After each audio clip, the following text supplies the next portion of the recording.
Good day everyone! For today's video guys ay magluluto nga po pala ako ng ginataang bangus with pechay kasi nga maghahapunan na, so kailangan ko magluto ng uulamin namin at yan yung naisipan ko, ginataang bangus. At yan, bumili lang ako ng bangus, pinahiwa at nilinisan ko na din, nilagyan ng asin, paminta at kalamansi, tapos kinoat ko din sa cornstarch para mamaya kapag priprituhin hindi siya tatalsik-talsik kasi makakapaso yung mantika. At yan, nung nakoat na, prituhin lang hanggang sa maging golden brown.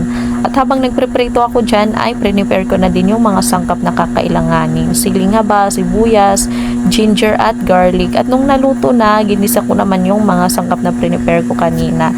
Ginger at garlic, tapos nilagay yung paunang gata, sili, at nor shrimp.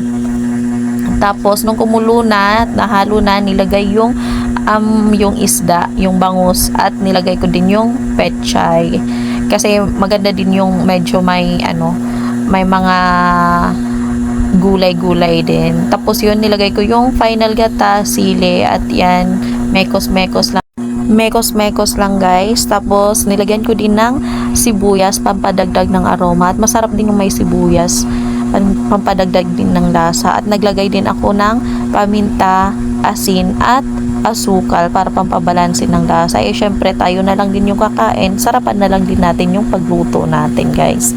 So yan, tamang pakulo lang tayo, antayin na lang na maluto yung gata. So yan, papakuluan lang ng mabuti hanggang sa maluto yung gata guys. So ganyan lang kadali, try nyo itong lutuin guys. At sa wakas, yan, luto na yung ginataang bangus with pechay. So thank you for watching guys, please follow and share.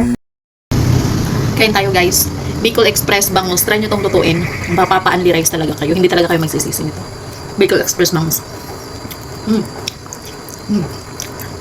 Nagkinamay na ako kasi masarap magkamay. Pero naghuhugas naman ako ng kamay. Kain!